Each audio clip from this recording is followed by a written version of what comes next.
Hello students, welcome to my channel. हमारी question series का third video आज आ चुका है और इस वीडियो के अंदर हम फिर से हमारे कुछ क्वेश्चन डिस्कस करेंगे। आज की वीडियो के अंदर मैं जितने क्वेश्चन डिस्कस करूँगा वो सारे बहुत ही अच्छे लेवल के हैं, तो चलिए उनको करते हैं और टाइम वेस्ट नहीं करते और स्टेप बाय स्टेप उनको क्वेश्चन को सॉल्व करेंगे। तो चलिए शुरू करते हैं। मेरा पहला क्वेश्चन है, हाँ, smooth rod length L is kept on the inside the trolley and the angle theta and is shown in the figure. What should be the acceleration acceleration A of the trolley so that the rod remains in equilibrium with respect to, ठीक है, हमारे पास options दिए गए हैं जी tan theta, option number second है हमारा जी cos theta, option number third है हमारा जी साइन थीटा और ऑप्शन नंबर फोर्थ है हमारा जी कॉट थीटा। अच्छा, हमसे क्या पूछा? हमसे कहा भाई साहब एक ट्रॉली है, उस ट्रॉली के अंदर एक रॉड ऐसे पड़ी है, वो रॉड थीटा एंगल पे है, रॉड की लंबाई एल है, हो क्या रहा है कि ये ए एक्सेलरेशन से इधर चल रही है। आपको ये बताना है ट्रॉली के इन साइड में, इस पर, इस जो स्टिक है, जो छड़ है, ये रॉड है, इस पर एक्सेलरेशन कितना होगा। तो सबसे पहले अगर क्वेश्चन को ढंग से देखो तो ये जो हमारी रॉड है वो ट्रॉली के अंदर है, इसका मतलब ये नॉन इनर्शियल फ्रेम है। तो नॉन इनर्शियल फ्रेम के अंदर न्यूटन के लॉ वैलिड नहीं होते, आप भी जानते हो, मैं भी जानता हूँ। अब हम क्या करेंगे, यहाँ आ जाएंगे, मैं इस रॉड को अब यहाँ बैठ के देखूंगा, ये है इनर्शियल फ्रेम, समझ गए आप। अब बात होगी इनर्शियल फ्रेम में। आप ग्राउंड के रिस्पेक्ट में देखोगे तो ये नॉन इनर्शियल फ्रेम में आप कैलकुलेट नहीं कर सकते, आपको इनर्शियल फ्रेम में जाना पड़ेगा। तो अब मैं यहाँ से बैठ के रॉड को देख रहा हूँ, तो चलिए इसका एक अलग से डायग्राम बनाते हैं। तो हुआ कुछ ऐसा कि थीटा एंगल पे ऐसा रॉड है, ये कुछ इस तरीके से।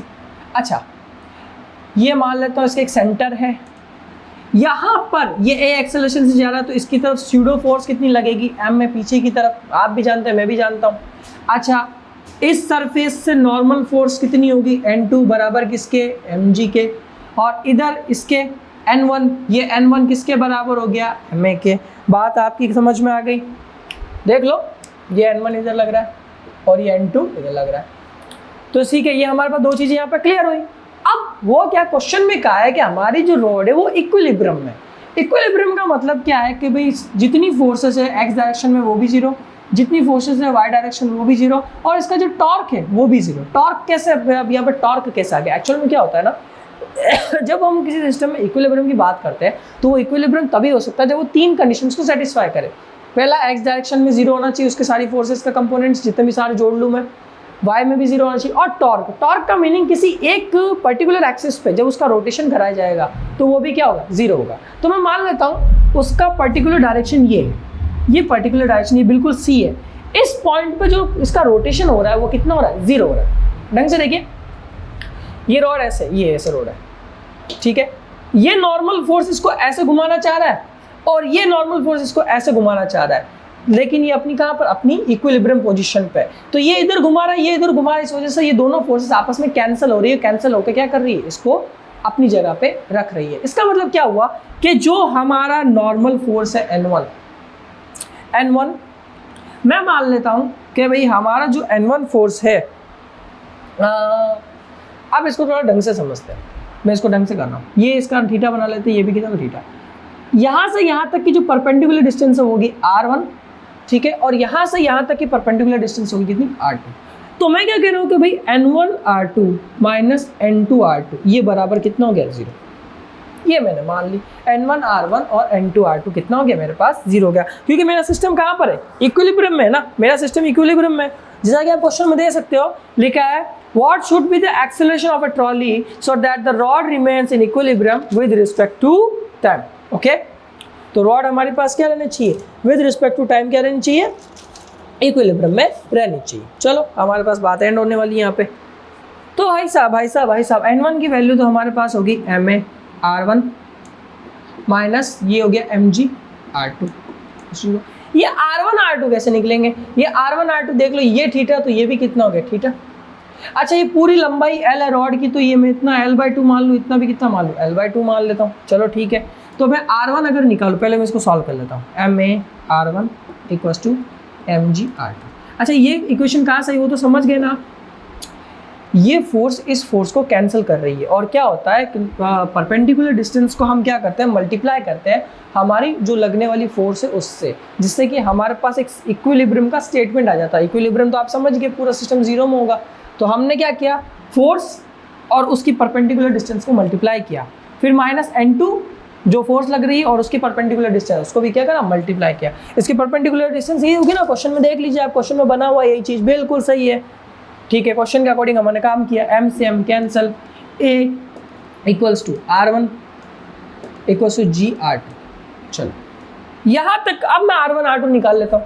r1 में निकालता हूँ तो r1 मेरा क्या होगा, ये थीटा, थीटा के सामने वाली भुजा क्या होती है, परपेंडिकुलर होती है। मैं साइन थीटा लगाता हूँ तो साइन थीटा कितना होगा r1, और हाइपोटेन्यूज कितनी होगी l/2, l/2 को उधर भेजा तो l/2 साइन थीटा, r1 मेरे पास निकल गया। अब यहाँ पर मैं क्या लगा रहा हूँ, cos थीटा, cos थीटा लगाया क्या होता है r/2, क्योंकि यहाँ से परपेंडिकुलर डिस्टेंस है तो ये बेस कंसीडर किया जाएगा, बेस अपॉन हाइपोटेन्यूज, तो r2 इधर आ गया तो l/2 cos theta. r2 r1 दोनों निकल गए, रख दो अपनी वैल्यू। r1 हमारे पास कितना हुआ, l/2 साइन थीटा और l/2 cos थीटा इंटू जी, l/2 से l/2 कैंसल, साइन थीटा को उधर भेजा तो g cos of theta upon sine of theta. So now the answer is g cot theta, हमारा आंसर ये हो गया। अच्छा जी सुनिए ज़रा, मैं आपसे क्वेश्चन में कुछ कहना चाहूँगा। मेरी वीडियोस नॉर्मल लोगों की वीडियो से थोड़ी लंबी इसलिए होती है दोस्तों, क्योंकि मैं हर क्वेश्चन को पूरा कॉन्सेप्ट से समझाता हूँ। बाकी जितने लोग होते हैं ना, मैं ज़्यादा टीच कहना नहीं चाहूँगा, बट मैं इतना कह सकता हूँ कि ज़्यादातर क्वेश्चंस में जब मैं स्टडी करता हूँ इन क्वेश्चंस को किसी की वीडियो देख के, या क्योंकि देखना पड़ता, जाहिर सी बात है हमें भी पढ़ना पड़ता है आपको पढ़ाने से पहले, तो जब मैं देखता हूँ तो वो इतना डिटेल में नहीं बताते। वो कहते हैं कि हाँ बस ये इसमें से n1 हो गया, इसमें से n2 हो गया, आप कर लो। मैं आपके लिए ये ढूंढ के लाता हूँ कि एक्चुअल में स्टेटमेंट आया कहाँ से। जब मैं ये पढ़ रहा था और मेरे सामने ये स्टेटमेंट आया तो मेरे दिमाग में भी क्वेश्चन था कि ये स्टेटमेंट बना कैसे। तब मुझे ये समझ में आया कि जो नॉर्मल फोर्सेस होती है, मतलब क्योंकि इक्विलिब्रियम का स्टेटमेंट ये कहता है कि फोर्सेस का कंपोनेंट सब मिला के कितना होना चाहिए, 0। तो ये तो इक्विलिब्रियम में तभी हो सकता है ना जब ये फोर्स और इसके परपेंडिकुलर डिस्टेंस जब मैं मल्टीप्लाई करूँ दोनों को, और इसका फोर्स इसको परपेंडिकुलर डिस्टेंस मल्टीप्लाई करूँ तो ये 0 आ जाए। जाहिर सी बात है, आप n2 माइनस n1 भी करेंगे ना तो भी आपका आंसर सेम आएगा। आप n1 माइनस n2 कर लो तो भी सही है, n2 माइनस n1 कर लो तो भी सही है, मैं n2 r2 minus n1 r1 कर लूँ तो भी मेरा आंसर यही आने वाला, कुछ फर्क नहीं आने वाला। आपको समझ में आया? आपको कभी भी ऐसा कोई इक्विलिब्रियम वाला क्वेश्चन मिले ना, आप ये 3 स्टेटमेंट सेटिस्फाई देख लेना, ये 2 तो हमें पता होता है ये चीज़, तो फिर उसकी इक्वेशन ऐसे बन जाती है। समझ में आ गया आपको? आगे एक दो क्वेश्चन और आएंगे, उसमें भी हमें यही चीज़ अप्लाई करनी है। तो ये था हमारा ऑप्शन, हमने इसको क्लियर कर लिया। सो नाउ हमारा क्वेश्चन नंबर 2। आज मैं आपको सिर्फ 8 क्वेश्चन कराऊंगा, बाकी के 2 क्वेश्चन मैं आपको डिस्क्रिप्शन में दूंगा, वो आपको सॉल्व कर रहे हैं। मैं काफ़ी अच्छा मुझे लगता है ये चीज़ें सॉल्व करना, क्योंकि मैं आपके लिए ट्रिक्स वगैरह भी लाता हूँ, और इसको देख के ये क्वेश्चन को हम जितना इजी वे में मैं समझा सकता हूँ मैं पूरी कोशिश करता हूँ। ठीक है, सेकंड आया मेरा क्वेश्चन नंबर 2। उसके ऑप्शंस पहले लिख देता हूँ ताकि मेरा थोड़ा टाइम कम लगे। 0.3, 0.4, 0.5। चलो क्वेश्चन है, car begins from rest at t equals to 0 and then accelerates along a straight track during the interval 0 t to इस इंटरवल में, ठीक है, and then after with a constant velocity a coin is initially at rest on the floor of the car at t equals to 1. The coin begins to slip and it stops slipping at t equals to 3 seconds. The coefficient of mu s. बोला ही क्या है, यहाँ पे graph बना हुआ है, question नहीं ये बोला, इस क्वेश्चन ने ये बोला है। इस क्वेश्चन ने बोला है कि भाई साहब हुआ क्या है, ढंग से समझते हैं। v इक्वल्स टू 2t² यहाँ पे दे रखा है।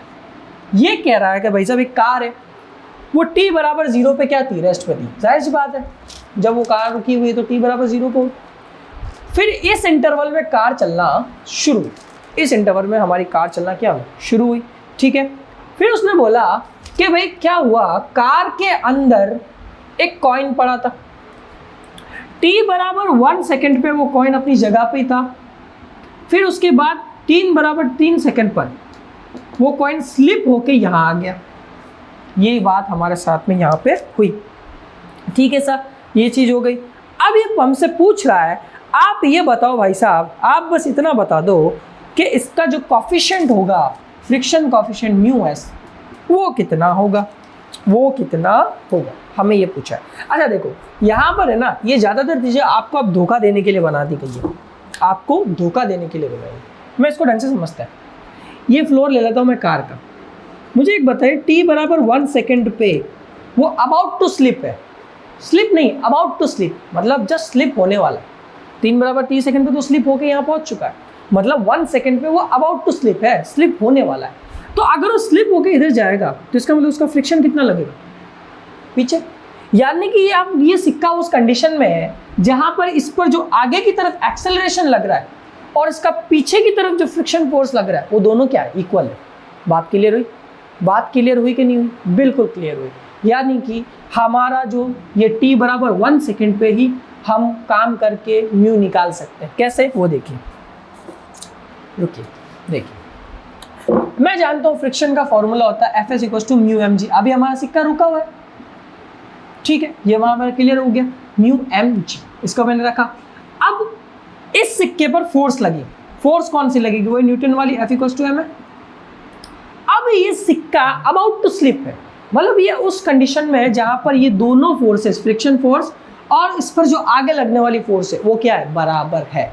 क्यों? क्योंकि सिक्का रुका हुआ है और रुके हुए पे दोनों फोर्सेस बराबर ही होगी, यानी कि mu S M G equal to M A. बात खत्म। F S equal to F A हो गया हमारा। हमारा F S equal to F A हुआ कि नहीं हुआ? हो गया, ठीक है। एम से एम कैंसल, तो ए इक्वल टू कितना हो गया, म्यू एस जी। जी हमारा कितना होता है 10, तो ए बाई 10 हो गया। ए निकाल लेते हैं, ए निकालना आसान है, ये हमारे पास v equal to 2t square दे रखा है, dv बाई dt लगा देता हूँ, कितना हो जाएगा 4t, ये a बराबर हो गया 4t, t बराबर 1 सेकेंड पे मैं बात कर रहा हूँ क्योंकि सिक्का रुका हुआ, तो a मेरे पास कितना हो गया 4, a की वैल्यू उठा के रख देते हैं, कितना हो गया 4 बाई 10, आंसर कितना आएगा 0.4। तो हमारा म्यू का कोफिशिएंट कितना 0.4। पता चल गया आपको? ये इतना आसान क्वेश्चन था, ठीक है। तो ये हमारे क्वेश्चन का पार्ट नंबर 2 था जो कि हमने कराया, ठीक है दोस्तों। तो ये देखिए आप लोग, हाँ तो मैंने समझा दिया आपको, देख लीजिए। ये F S equal to F हो जाएगा, mu M G equal to M A, और एम से M cancel, A equal to mu S G हो गया। ए हमने कैसे निकाला कि यहाँ पर हमें we equal to 2t square दिया था, हमने D V by D T differentiation किया, 4t आया, और t बराबर 1 सेकेंड पे हमने एक्सेलरेशन कितना निकाला 4 निकाला। t बराबर 1 सेकेंड पे क्यों किया, क्योंकि t बराबर 1 सेकेंड पे ही हमारा जो कॉइन था वो क्या था, रुका हुआ था। तो ये हमारा क्वेश्चन था और ये हमने कर लिया। सो लेट मी अगला थर्ड क्वेश्चन यूज कर लेते हैं फटाफट, जल्दी करते हैं। आज थोड़ी मुझे लगता है लाइटों की बहुत ज़्यादा प्रॉब्लम होने वाली है। हॉरिजॉन्टल प्लैंक, सॉरी पहले मैं एग्जाम्पल लिख देता हूँ। एग्जाम्पल तो हमारा एग्जाम्पल लिख रहे हैं।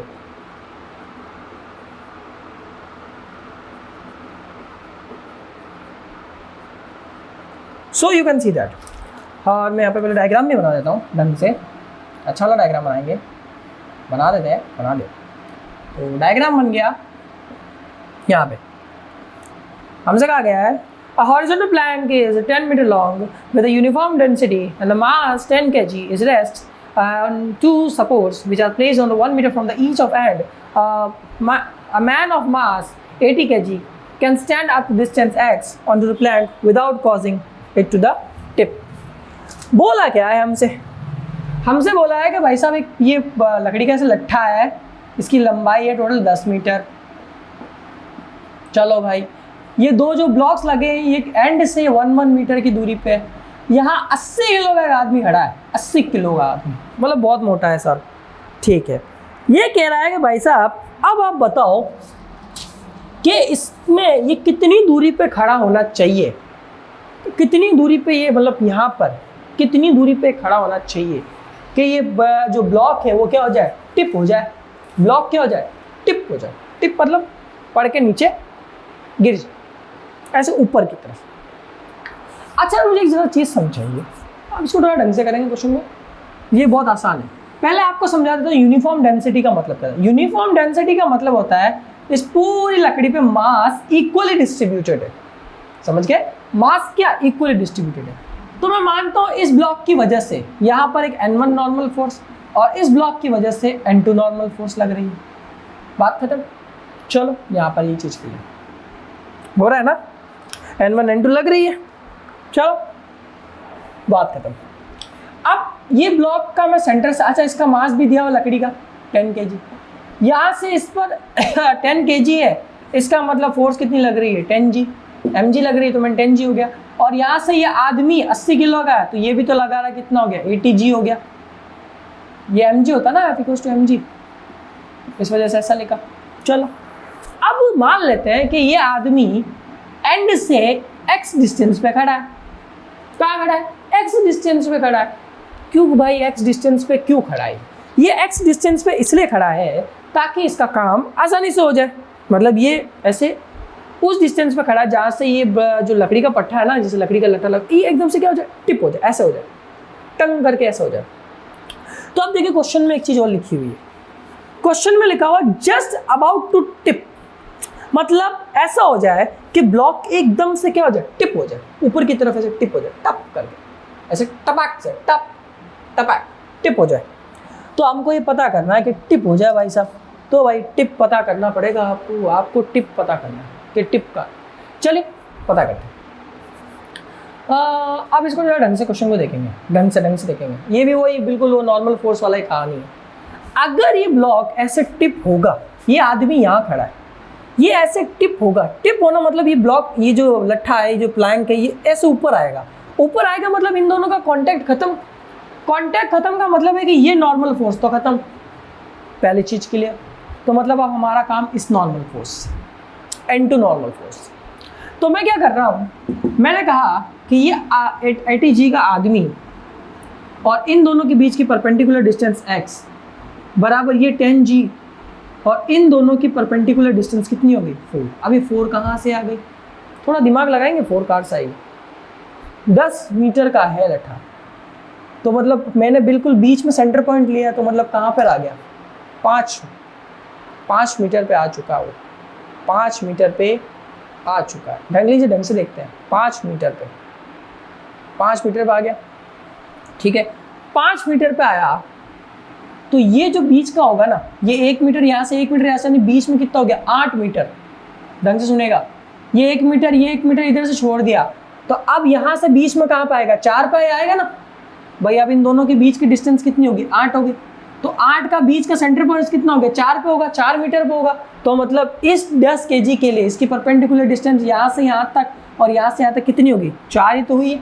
और इस 80G के लिए परपेंडिकुलर डिस्टेंस कहाँ से नापी जाएगी, एक्स से नापी जाएगी, क्योंकि ये तो वहीं पर खड़ा है ना। ध्यान रखिएगा, परपेंडिकुलर डिस्टेंस वहाँ से नापी जाती है जहाँ पर फोर्स लग रही होती है। ध्यान रखिएगा, वहाँ जहाँ से फोर्स लग रही होती है, हमें फोर्स को देखना होगा कि हमारी फोर्स कहाँ लग रही है और उसके अलोंग कौन सी डिस्टेंस कंसिडर की गई है, वहाँ से हमें कैलकुलेट करना पड़ता है। तो ये भी इक्विलिब्रियम में ही होगा, जाहिर सी बात है। इसका x कंपोनेंट में फोर्स 0, y कंपोनेंट में फोर्स 0, टॉर्क इसका 0, क्योंकि देखो ये इसको इधर घुमाना चाह रहा है, ये नॉर्मल फोर्स इसको इधर ले जाना चाह रहा है, ये नॉर्मल फोर्स इसको इधर ले जाना चाह रहा है, दोनों फोर्सेस आपस में कैंसिल। लेकिन क्योंकि हमारा नॉर्मल फोर्स का एक नॉर्मल फोर्स का रोल खत्म हो चुका है, दूसरे को हम कंसिडर इसलिए नहीं करेंगे क्योंकि हमें ज़रूरत नहीं है, हमारा काम इससे ही हो जाएगा। ठीक है, चलो निकालते हैं। क्योंकि हाँ सॉरी, हमारा काम इससे, सॉरी मैं गलत स्टेटमेंट बोला, हमारा काम इससे नहीं होगा। मतलब ये जो N2 है ना, यही तो इसकी नॉर्मल फोर्स है। ढंग से देखिए ना, एक्चुअल में ये N2 बराबर कितनी हो जाएगी 80G के बराबर ही तो होगा, बिल्कुल, क्योंकि ये N2 यहाँ पे। तो ये मैं अभी आपको आगे एक वीडियो में कॉन्सेप्ट समझाऊंगा जिसमें नॉर्मल शिफ्ट हो जाता है। तो ये बिल्कुल वैसा ही है कि इसका नॉर्मल ऐसे मान लीजिए यहाँ पे शिफ्ट होगा, हालांकि शिफ्ट नहीं हुआ, इक्विलिब्रियम में नॉर्मल शिफ्ट हो जाता है। लेकिन मैं अभी मान लेता हूँ कि भाई ये जो है ये फोर्स N2 के इक्वल है, ताकि आपको डाउट ना रहे। इसको काटते हैं, G से G कैंसिल, ये इसको कैंसिल किया, 4 से कितना हुआ हमारे पास 20, x = 10, ये इससे कैंसिल, तो x बराबर कितना है 1/2, यानी कि x बराबर 1/2 मीटर पे ये कहीं पे खड़ा है, जहाँ से खड़े होने की वजह से, इसकी वेट की वजह से ये ब्लॉक जो प्लैंक है ना, वुड है ना, वो ऐसे ऊपर आ जाएगा और ये टिप हो जाएगा। समझ में आ गया आपको?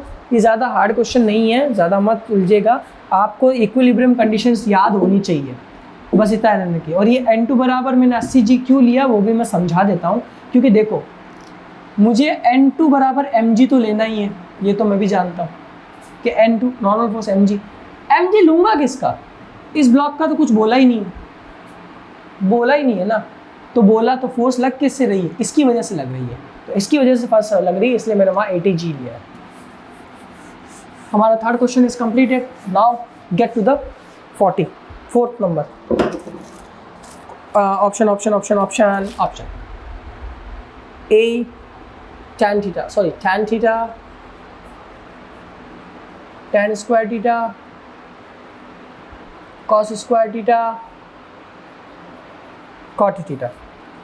A block is kept on a smooth inclined plane of an angle of inclination of theta that moves with a constant acceleration. If the inclined plane stops, the normal contact force offered by the plane of the block changes by factor. बिल्कुल साहब, क्या बोला है कि भाई साहब एक block है इंक्लाइन प्लेन पे, उसका एंगल है थीटा, ये ए एक्सेलरेशन से चल रहा है चलते चलते अचानक से ब्लॉक रुका, मतलब ये इंक्लाइन प्लेन रुका, तो रुकने की वजह से इस पर जो कांटेक्ट फोर्स होगा उसमें क्या चेंजेस आया वो हमें बताना है, वो हमें क्या करना है? बताना है। चलो बता देते हैं।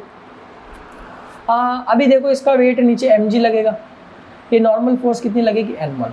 अभी ये जो चल रहा है ना ब्लॉक, देखो ऐसे चल रहा है, तो जब ब्लॉक चल रहा है तो इस पर नॉर्मल फोर्स बहुत ज़्यादा वर्क कर रही है, क्योंकि अभी भी ब्लॉक चिपका हुआ।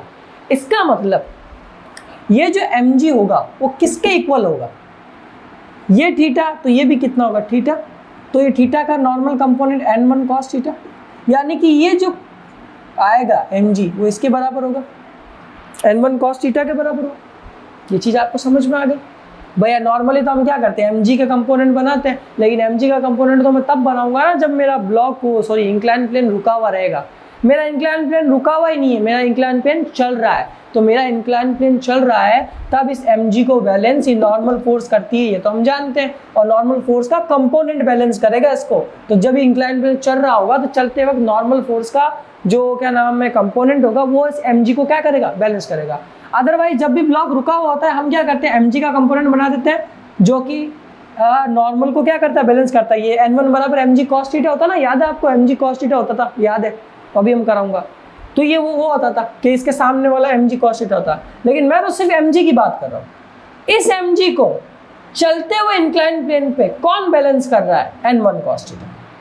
मुझे बस इतना याद रखिएगा, ध्यान रखिएगा, क्योंकि मैं mg cos थीटा के कंपोनेंट की बात नहीं कर रहा। हम हमेशा याद, अगर आपको याद हो तो हम ये कहते थे कि n = mg cos थीटा, तो ये तो mg का कंपोनेंट हुआ ना, हमने cos थीटा का कंपोनेंट बनाया, लेकिन यहाँ तो मैं पूरा का पूरा mg बैलेंस करा रहा हूँ, तो मुझे पूरा mg बैलेंस करना है। इसका मतलब है नॉर्मल का कोई कंपोनेंट लेना होगा, क्योंकि क्वेश्चन में नॉर्मल का ही बोला है। क्वेश्चन ने हमसे कहा है कि जब वो चल रहा है तब उसकी नॉर्मल फोर्स, और फिर जब वो रुक गया तब उसके नॉर्मल फोर्स का रेशियो क्या होगा। तो चलते हुए उसमें नॉर्मल फोर्स mg बैलेंस ऐसा हुआ, तो N1 हमारे पास कितना हो गया? mg cos of theta. अब ब्लॉक रुक गया, अब मेरा ब्लॉक रुक गया। जब मेरा ब्लॉक रुका तो ये अब मेरा ब्लॉक बराबर किसके हुआ? अब सुनो, अब कहानी वापस वही पुरानी वाली। जब मेरा ब्लॉक रुक गया है तो उस पर नॉर्मल फोर्स ऐसे N2, क्योंकि इसको N1 माना, ये mg, अब इसको बैलेंस कौन करेगा? mg cos theta. अब mg cos थीटा आएगा, यानी कि N2 = कितना है? mg cos थीटा आ गया। हमसे पूछा इसका रेशियो बता दो, तो N2/N1 mg cos theta upon mg cos theta. mg से mg कैंसिल, cos थीटा ऊपर भेजा तो आंसर कितना है? cos square theta. क्लियर? ये चीज़ क्लियर हुई? ध्यान रखिएगा, जब भी आपका इंक्लाइन प्लेन चल रहा हो ना, तब इंक्लाइन प्लेन पर जो ब्लॉक होता है उसकी जो mg फोर्स होती है वो नॉर्मल के कंपोनेंट से बैलेंस की जाती है, और जब प्लेन रुका हुआ होता है तो जो नॉर्मल फोर्स होती है ना वो mg के कंपोनेंट को बैलेंस करके रखती है। बस इतना आपको याद रखना कि कंपोनेंट्स लेते कभी ये थोड़ी कंफ्यूजन वाला काम। 4 हो गए, 5वां भी करा देते हैं। बहुत माथाफोड़ी का काम है भाई साहब। फिज़िक्स मज़ेदार सब्जेक्ट है, बट इसमें मुझे जो एक ही चीज़ सबसे बेकार लगती है कि बच्चे इसको बहुत डिफ़िकल्ट समझते हैं, बट डिफ़िकल्ट नहीं है, ये सब्जेक्ट बहुत मज़ेदार है। इसको इंटरेस्ट के साथ में पढ़ो, थोड़ा नॉलेज, मतलब आप क्या कर सकते हो, फिज़िक्स को इमेजिन कर सकते हो। ये कहलाता है ऐसा सब्जेक्ट है इस दुनिया का जिसको कहीं पर भी बैठ के इमेजिन किया जा सकता है। अब देख लो ना, इंक्लाइन प्लेन तो हर बात मेरे पास मौजूद होगा नहीं, तो मैं इमेजिन कर सकता हूँ, डायग्राम बना सकता हूँ, एफबीडी बना सकता हूँ। क्यों बना सकता हूँ? मेरे पास इमेजिनेशन की ताकत है और वो फिज़िक्स देती है। और बाकी के अदर सब्जेक्ट पढ़ाने के लिए हमको प्रैक्टिकल चीज़ों की ज़रूरत पड़ती है, केमिस्ट्री वगैरह में। अगला क्वेश्चन है, uniform cube of mass m is slide in a resting equilibrium on a rough 45 degree inclined plane surface. The distance of a point of application of normal reaction measured from the lower edge of cube is. अब हमसे बोला है कि क्या हुआ सा कि हमारे पास में एक ब्लॉक है, यहाँ पर नॉर्मल शिफ्टिंग का कॉन्सेप्ट आ गया। अब ये जो ब्लॉक है ये रफ सरफेस पे है। कौन से सरफेस पे? रफ सरफेस पे, 45 डिग्री का इंक्लाइन प्लेन। रफ सरफेस पे मतलब इधर लग रहा है mg sin थीटा, ये तो हम लोग जानते ही हैं। तो इधर कौन लग रहा है? Friction force. और ये ब्लॉक अभी क्या है? रुका हुआ है। नीचे mg लग रहा है, ऊपर क्या लग रहा है? Normal force. तो इधर क्या लगेगा? mg cos theta. अब एक चीज़ को जरा ढंग से समझिएगा, जब भी हम रफ सरफेस की बात करते हैं और रफ सरफेस पे अगर हमारा ब्लॉक रुका हुआ हो तो ये जो फ्रिक्शन फोर्स होती है नीचे लगने वाली फोर्स के बराबर होती है। यहाँ नीचे कितनी लग रही है? mg sin theta. यहाँ पर कोई ये गलती ना करे कि Fs equal to mu N लगाया, n तो हमारा mg cos थीटा था, तो हमने Fs equal to mu S mg cos theta लिख दिया ना। ये स्मूथ सरफेस के लिए काम करता है, ध्यान रखिएगा। लेकिन जब हमारा रफ सरफेस हो, रफ सरफेस पे अगर हमारा ब्लॉक रुका हुआ हो तो इसकी फ्रिक्शन फोर्स उतनी ही होती है जितनी फोर्स नीचे की तरफ लग रही है। इस चीज़ को आपको ध्यान रखना होगा। तो पहला चीज़ हमारा यहाँ पे क्लियर हुआ। अब क्वेश्चन ने क्या कहा है? क्वेश्चन ने कहा है भाई साहब ये बता दो कि इसके लोअर एज से इसकी डिस्टेंस कितनी होगी। लोअर एज से इसकी डिस्टेंस कितनी होगी, हमसे ये पूछा है कि आप हमसे ये बता दो इसकी लोअर एज से इसकी डिस्टेंस कितनी होगी। अब जरा इस क्वेश्चन को थोड़ा ढंग से समझते हैं। मैं इस ब्लॉक को बना रहा हूँ, ढंग से ब्लॉक देखिएगा। क्या होता है जब भी हम, और अभी ये सिस्टम इक्विलिब्रियम में है, जब भी ऐसा कोई क्वेश्चन आपके सामने आए जिसमें इंक्लाइन प्लेन हो और रफ सरफेस हो, तो आपको एक चीज़ ध्यान रखना होगा कि ये जो नॉर्मल होता है ना वो हॉरिजॉन्टली शिफ्ट हो जाता है, वर्टिकली नहीं, हॉरिजॉन्टली। मतलब नॉर्मल यहाँ होना चाहिए लेकिन वो शिफ्ट होकर यहाँ पे कहीं आ जाएगा, नॉर्मल शिफ्ट होकर यहाँ पे कहीं आ जाएगा। तो मैं मान लेता हूँ ये सेंटर पॉइंट था, उससे नॉर्मल शिफ्ट होकर एक्स पे आ गया। मुझे ये चेक करना है नॉर्मल कितना शिफ्ट हुआ, मुझे बस इतना पता करना है कि कितना शिफ्ट हुआ, यही हमारा क्वेश्चन है। अच्छा, ये ब्लॉक जो है इसकी साइड ए दी गई है क्वेश्चन में, तो मैं मान लेता हूँ ये सेंटर है, ये पूरी साइड ए है, तो ये कितनी होगी? a/2, और ये भी कितनी होगी? a/2। बात खत्म होगी हमारे पास में। तो अब होगा क्या, ये mg sin थीटा चल रहा है, सो ये Fs और ये नॉर्मल दोनों बराबर है, ये हम जानते हैं क्योंकि ब्लॉक रुका हुआ है। जब ब्लॉक रुका होगा तो ये Fs और ये नॉर्मल फोर्स दोनों क्या? इक्वल है। तो मतलब मेरा जो Fs है और मेरी जो नॉर्मल फोर्स है, क्योंकि सिस्टम इक्विलिब्रियम में तो दोनों के मिला के कितना होगा? 0 ही तो होगा। अब आप लोग कहोगे क्या बात कह दी सर, आपने तो इक्विलिब्रियम की कंडीशन बताई थी कि भाई summation of x equals to 0, summation of y equals to 0 और टाउ इक्वल्स टू 0 होना चाहिए। समीशन ऑफ टाउ लिख लो। ये तो चलो समझ में आ गया कि भाई यहाँ पर 0 है। देखिए क्वेश्चन में कहा गया है कि सिस्टम क्या है? इक्विलिब्रियम में, तो इसका मतलब ये 2 तो 0 हुई, ये तीसरी कंडीशन 0 कैसे हुई? जरा ढंग से देखिएगा। ये नॉर्मल फोर्स इस ब्लॉक को ऐसे घुमाना चाहता है और ये फ्रिक्शन फोर्स इस ब्लॉक को ऐसे घुमाना चाहता है, मतलब कुछ इस तरीके से। ये रहा ब्लॉक, नॉर्मल फोर्स इसको ऊपर की तरफ और फ्रिक्शन फोर्स इसको पीछे की तरफ ऐसे घुमाना चाहता है। तो ऐसे घुमाने की वजह से ये सिस्टम क्या हो जाएगा? इक्विलिब्रियम, मतलब माइनस, इन दोनों फोर्सेस आपस में एक दूसरे को क्या कर देगी? कैंसिल कर देगी। दोनों फोर्सेस आपस में एक दूसरे को क्या करेगी? कैंसिल करेगी। मतलब कुछ इस तरीके से फ्रिक्शन इसको इधर लेना चाहता है और ये इसको इधर की तरफ, तो ये दोनों अपोजिट हो गए, तो ये दोनों एक दूसरे को क्या कर रही है? कैंसिल कर रही है, तो ये 0 हो गया। ठीक है, फ्रिक्शन फोर्स हमारा mg sin थीटा और परपेंडिकुलर डिस्टेंस हमारी कितनी होगी, x होगी इधर की तरफ। इस नॉर्मल फोर्स को उधर ले लेता हूँ तो ये हमारा कितना हो गया m k। सॉरी इसमें शायद फॉर्मूला गलत लिख दिया मैं, नहीं नहीं नहीं नहीं नहीं नहीं नहीं, हाँ ठीक है ठीक है ठीक है ठीक है, बिल्कुल सही है, मैं कन्फ्यूज हो रहा था। M G cos theta into A by two. M G cos theta क्यों लिया, नॉर्मल फोर्स की वजह से। क्लियर, चलो एम जी से एम जी कैंसिल। अब ढंग से देखना, हमारा थीटा कितना दिया 45 डिग्री, इन दोनों के थीटा की वैल्यू सेम ही होती है 45 पे। इसका मतलब x बराबर मेरे पास कितना है, a बाय टू, मतलब ये नॉर्मल x बराबर a बाय टू पे शिफ्ट हो जाएगा। लेकिन क्वेश्चन ने एक बात और बोली है, क्वेश्चन ने ये कहा ये लोअर एज से कितना दूरी पे होगा, लोअर एज से कितना दूरी पे होगा। तो इसको ढंग से समझते हैं, ब्लॉक बनाया, ये अगर a बाय टू हुआ तो ये भी a बाय टू और ये भी कितना होगा a by two. Lower edge ये हो गई, मैं मानता हूं लोअर एज से दूरी ये a बाय टू है, मैंने यहाँ पर x निकाला तो मैंने कहा d बराबर जो a by two minus X. Lower edge से दूरी मैंने क्या कहा, कभी a बाय टू में से x निकाल देता हूँ, मुझे पता चल जाएगा लोअर एज कितनी दूरी पे था। तो a बाय टू, एक्स की वैल्यू कितनी निकाली a बाय टू, आंसर कितना है 0। तो हमारी लोअर एज से नॉर्मल की दूरी कितनी आई 0। ध्यान रखिएगा a बाय टू, शायद इसमें a बाय टू का ऑप्शन था, मैंने a बाय थ्री लिख दिया है। हाँ इसमें a बाय टू का ऑप्शन नहीं था, सॉरी, तब तो ठीक है। तो आपको समझ में आ गया कि लोअर एज से वो कितनी दूरी पे नॉर्मल 0।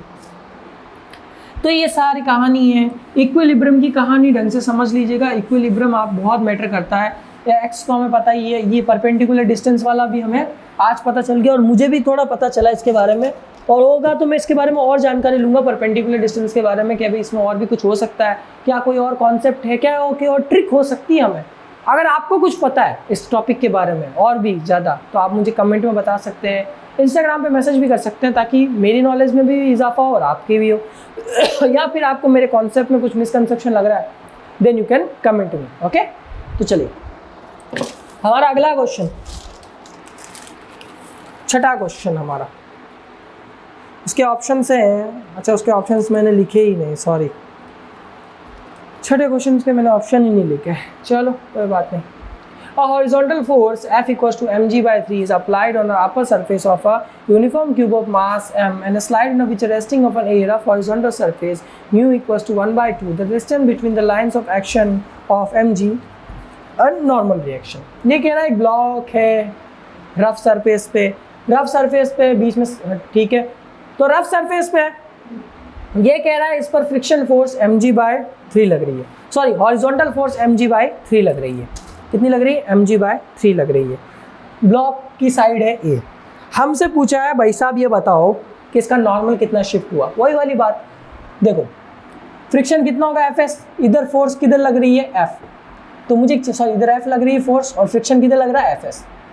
मैंने अभी आपसे कहा फ्रिक्शन फोर्स बराबर होती है लगने वाली फोर्स के जब रफ सरफेस हो, तो Fs इक्वल्स टू F, यानी कि दोनों कितना हो गया mg by 3। क्लियर हुआ, ये Fs और ये F दोनों की वैल्यू कितनी हुई mg by 3। क्लियर, यानी कि यहाँ पर भी mg by 3 लगेगा, यहाँ पर भी mg by 3 लगेगा।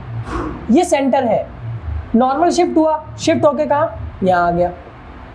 ये कह रहा नॉर्मल कितना शिफ्ट हो, मैंने वापस x माना, वही चीज वही सब कहानी वही कि भाई इसकी फोर्स में से नॉर्मल को माइनस करेंगे तो 0 आएगा। इक्विलिब्रियम फोर्स कितना हुआ mg by 3 into X equal to normal, normal मेरा कितना होगा यहाँ पर mg होगा equal to a by 2, a by 2 मुझे पता चल गया a by 2।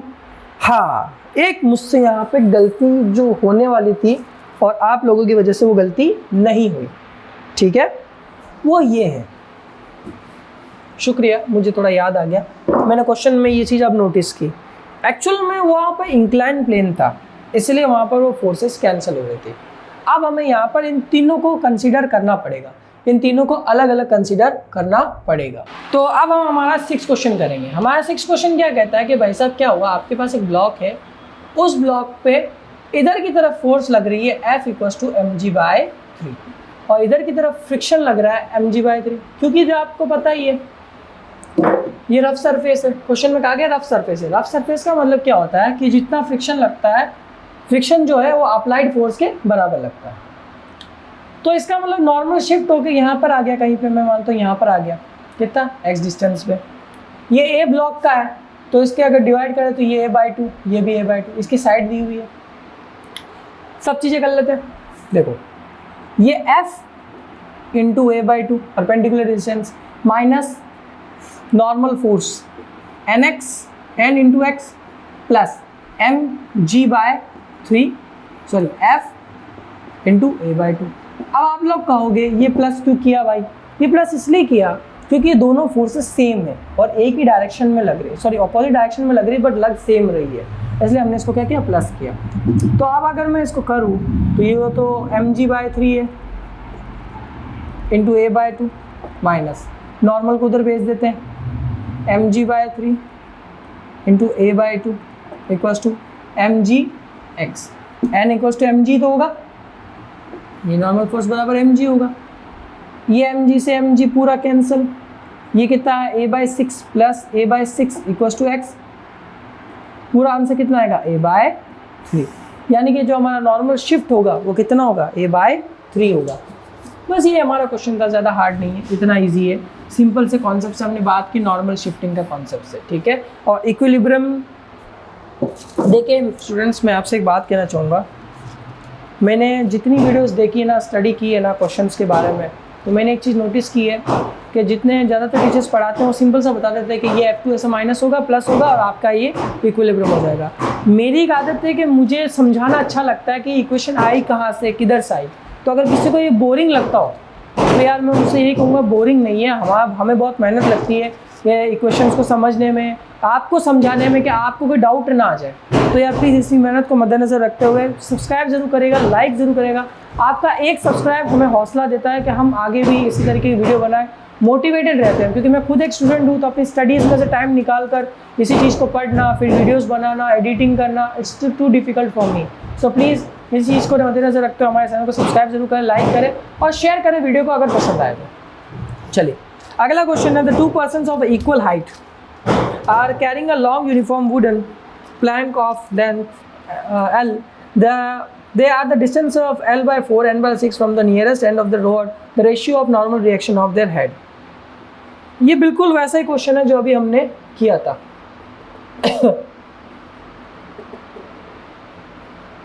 अच्छा, इस क्वेश्चन में मैं आपको मज़ेदार चीज़ बताऊँ, ये बिल्कुल वैसा ही है। मैं डायरेक्ट डायग्राम बना देता हूँ। क्या हो रहा है, दो आदमी है ना ऐसे खड़े हैं और उनके ऊपर एक L लंबाई का वो लकड़ी रखी हुई है, ठीक है।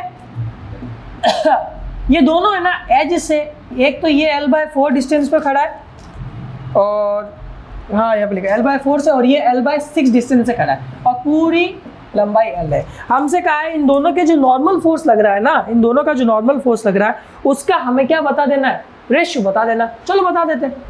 इसका नॉर्मल फोर्स N हो गया, इसका NB हो गया, मान लेते हैं। ये पूरी लंबाई L है, ये L/4 से डिस्टेंस पे, ये L/6 डिस्टेंस पे खड़ा है, ये पूरी L थी, ठीक है। तो ये सेंटर पॉइंट हमारा कहाँ पे होगा, पहले वो चेक करना पड़ेगा कि हमारा सेंटर पॉइंट कहाँ पे होगा। तो हमने हमारा सेंटर पॉइंट माना, यहाँ पर देखो ढंग से लिखा हुआ है, net element of forces is equals to 0, net equals to force is equal to 0।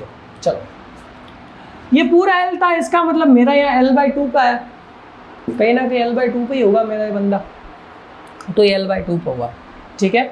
ये पूरी कंडीशन हमने यहाँ पे सेटिस्फाई की। ये N है, ये NB, इनके दोनों के सरों पे जो नॉर्मल फोर्स लग रहा है ना, उसका रेशियो पूछा है क्वेश्चन में। तो चलो ये चीज़ आपको हमने पहले भी देखा से नहीं लग रहा, अभी क्वेश्चन किया था हमने वो टिप वाला, बिल्कुल वैसा ही, बिल्कुल वैसा क्वेश्चन है। तो अब इस क्वेश्चन में हमसे कहा है find the ratio of normals of each other, इन दोनों का नॉर्मल का रेशियो निकालना। तो इन दोनों के नॉर्मल का रेशियो निकालते हैं। देखिए ये L/4 डिस्टेंस से खड़ा है, पीछे यहाँ कॉर्नर से, ये L/6 से, ये इसका सेंटर पॉइंट मान लेता है W बराबर, W मान, यहाँ पर वेट कितना है, W है। तो ये मान लेता हूँ मैं इससे X डिस्टेंस पे और ये इससे Y डिस्टेंस पे, तो ये इस पे X डिस्टेंस पे, तो कितना हुआ निकालते हैं भाई। ये पूरा L है, ये L/2 पे होगा। ढंग से देखिए, ये अगर पूरा L है तो बीच का L/2, इस L/2 में से इस L/4 को माइनस किया तो मेरे पास आंसर कितना आएगा, एलसीएम लेते हैं 2, वापस आएगा L/4। आगे ये x कितना दूर है L/4 पे, और y हमारा कितना आ जाएगा L/2 माइनस L/6, तो हमारा कितना आ जाएगा L/3। y देख लीजिए ये L/2 था, उसमें से L/6 माइनस किया, हमारे पास कितना आ गया L/3। परपेंडिकुलर डिस्टेंस निकाल रहे हैं हम, भाई ढंग से देखिए ना, ये पूरा L/2, ये पूरा L/2, हमें ये चाहिए तो L/2 में से L/4 माइनस करूंगा तो ये मिल गया, ये पूरा L/2 माइनस L/2 में से L/6 माइनस किया तो ये मिल गया x y की वैल्यू। परपेंडिकुलर डिस्टेंस चाहिए होती है ना, परपेंडिकुलर डिस्टेंस यही तो हो गई, ये n है और इसका परपेंडिकुलर डिस्टेंस L/2 कितना हो गया L/4 x के लिए, और NB इक्वल्स टू कितना हो गया L/3, आप वही है Na माइनस NB, ये xy इक्वल्स टू 0, क्योंकि इक्विलिब्रियम में लेते हैं। Na कितना होगा पता नहीं, NB को नीचे भेजा और L/3 को ऐसे ही रखते हैं, ये 4/L हो गया, कैंसल, बचा कितना 4⁻3, हमारा ऑप्शन नंबर सी, ये हमारे नॉर्मल्स का क्या हो गया, अनुपात हो गया, रेशियो हो गया। तो ये था हमारा क्वेश्चन नंबर 7, जो कि अब हमारा एंड हो चुका है। हमारा लास्ट क्वेश्चन है, उसको हम आज करने वाले हैं, उसका नाम है 8वां क्वेश्चन। इसने कहा, ऑप्शन लिख देते हैं, G/4, G/3, G/2, G। इसने कहा कि भाई साहब एक बॉल है, ट्रॉली के अंदर एक बॉल है, वो सस्पेंडेड है, मतलब ऊपर रस्सी से लटकी हुई है 45 डिग्री के एंगल पे, ठीक है। यहाँ पर फोर्स लग रहा है M है, स्यूडो फोर्स, ये इधर चल रही है ट्रॉली, तो स्यूडो फोर्स पीछे की तरफ लग गया M है, मैं डायरेक्ट डायग्राम बना रहा हूँ, और ये नीचे की तरफ लग रहा है mg, और ये इसका नेट फोर्स हो गया। हमसे ये पूछ रहा है इस पर एक्सेलरेशन कितना लग रहा है, वो आपको बताना कि इस पर एक्सेलरेशन कितना लग रहा है। तो चलो निकाल देते हैं ना, एक्सेलरेशन निकालना है, मुझे क्या टेंशन। देखिए ये हो गया टेंशन T, ये टेंशन प्लस ये 45 है, तो ये भी कितना हो गया 45, ये MA का एक कंपोनेंट किसी डायरेक्शन में, दोनों एक ही डायरेक्शन में, इसका मतलब cos 45, MA cos 45, ठीक है, इक्वल्स टू हमारे सामने यहाँ पर दिया हुआ है mg cos 45। ये जरा समझते हैं, क्योंकि ये जो टेंशन फोर्स है ये तो सेम ही डायरेक्शन में, ये स्यूडो फोर्स और टेंशन सेम ही डायरेक्शन में। अगर मैं इसका एक कंपोनेंट बनाऊं ऐसे, MA का एक कंपोनेंट बनाया, तो MA का एक कंपोनेंट जहाँ थीटा उधर की तरफ है, तो MA cos 45 बना, नीचे की तरफ कंपोनेंट कितना हो गया mg cos 45, ये दोनों बैलेंस करके चल रहे हैं, निकाल दो वैल्यू। अब मुझे यहाँ पर जो चीज़ चाहिए वो पहला हमारा ये बना, इसको सॉल्व कर लेते हैं। T प्लस cos 45 की वैल्यू 1/√2 होती है, तो MA/√2 माइनस MG/√2, ये इक्वेशन हमारी बन आई। अच्छा क्यों, इसका क्या, क्वेश्चन में ढंग से पढ़िए, क्वेश्चन में लिखा है mass of the box is equal to the mass of the ball. Box का मास और बॉल का मास क्या है, सेम है, ठीक है, चलो बात खत्म। अब मैंने क्या कहा, तो ये निकल गया। अब मैं स्ट्रिंग का कंपोनेंट लेता हूँ, ये थीटा तो ये भी थीटा, इसका कितना हो गया T cos 45 इक्वल्स टू कितना हो गया MA। कैसे कि ये जो इसका कंपोनेंट बना टेंशन का, भाई देखिए टेंशन ऐसे आ रहा है, ठीक है, मैं इसका ऐसा मान लेता हूँ, तो ये थीटा, तो इसका जो cos 45 का कंपोनेंट है ये MA के इक्वल नहीं है। ढंग से देखो ना, ये एक ही डायरेक्शन बन रहा है ना, इसके कंपोनेंट दो बनेंगे, ये टेंशन है, इसका कंपोनेंट दो बनेंगे, एक ऐसे एक ऐसे, भाई ये ऐसे आ रहा है स्ट्रिंग, इसका एक कंपोनेंट ऐसा एक कंपोनेंट ऐसा, मैंने ये वाला कंपोनेंट लिया, तो ये कंपोनेंट कितना होगा T cos थीटा, और ये क्या होगा T sin थीटा, तो ये T cos थीटा किसी के बराबर है, MA के बराबर है ना, तो थीटा कितना हो गया 45, तो T बराबर कितना हो गया मेरे पास, ये 1/√2 होता है, तो √2 MA, √2 MA को उठा के रख दो, T की जगह T का वैल्यू रख दो, T की जगह T का value √2 MA plus MA/√2 equals minus, इसको ऊपर उधर भेज देते हैं MG/√2, ये M से M, M से M कैंसिल, A कॉमन लिया और इसका अगर मैं एलसीएम लूँ तो ये गया 2 + 1/√2 इक्वल्स टू g/√2। √2 से √2 कैंसिल, ये कितना हो गया 3, तो ये इक्वल्स टू कितना आ गया g/3। क्या किसी को कोई डाउट आ रहा है कि इक्वेशन कैसे बन रही? इक्वेशंस बनना बहुत आसान है। t दिया था, t की डायरेक्शन में cos एक ma का कंपोनेंट जो हमारा स्यूडो